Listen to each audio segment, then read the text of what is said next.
The league powered through its quarterly meetings this week. Just a couple of things that merit a mention here. The commissioner said, and I'm surprised he had to say it, the league is not going to reconsider its decision to make Bad Bunny the halftime performer at the Super Bowl. Well, of course they're not going to do it. Did anyone really think they were going to pull the plug on Bad Bunny and give it to Lee Greenwood? Did anybody really think they were going to do that? Did anyone think they just spun a wheel and came up with Bad Bunny and thought, well, let's see how they respond, and if they don't like it, we'll spin the wheel again? I mean, a lot goes into these decisions.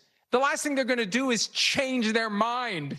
I mean, so no, they're not going to change the decision. And I give them credit for doing it because they knew there was going to be a political reaction. They knew that a segment of the demographic was not going to be happy. They knew there was going to be blowback from people in the government, the very government that they're going to be relying upon to approve this mega media deal with ESPN that at the end of the day is going to give the NFL a 10% equity stake in the sports and entertainment behemoth that is ESPN.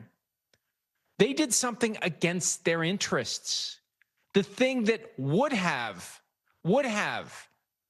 made the eventual governmental approval of the ESPN partial merger would have been to not select Bad Bunny. I credit them for doing the thing that goes against what their predictable, cynical political interests would have been. And they thought it through. I'm sure they had conversations about it. And at the end of the day, somebody decided, we don't care if there's potential political fallout. We'll deal with it. This is the right performer for us to choose. So no, they're not going to change their mind. And no, they didn't do the thing that I would have thought they would do. And I'm not going to rattle off the examples, but there are multiple past examples of the NFL when faced with a choice. And this is not a political comment. This is a political observation. You've got 30% of the people on one end. You got 30% of the people on the other end. You have a large chunk, larger than most realize, in the middle that's just kind of sick of all the crap on either end. But the NFL's had options in the past to choose between catering to one or the other of that loud 30% minority. In the past, they've skewed in one direction.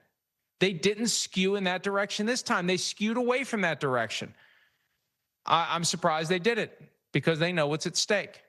And maybe it will jeopardize the eventual governmental approval of the deal that the owners voted to approve.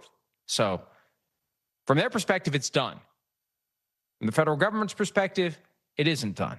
And with the federal government, as I've heard, currently closed, that will delay the timetable for the overall review of this deal and whether it creates antitrust concerns, et cetera, et cetera. All right. Hi, it's Mike Florio. Thanks for watching PFT on YouTube. Hit subscribe for the latest news and analysis from Pro Football Talk.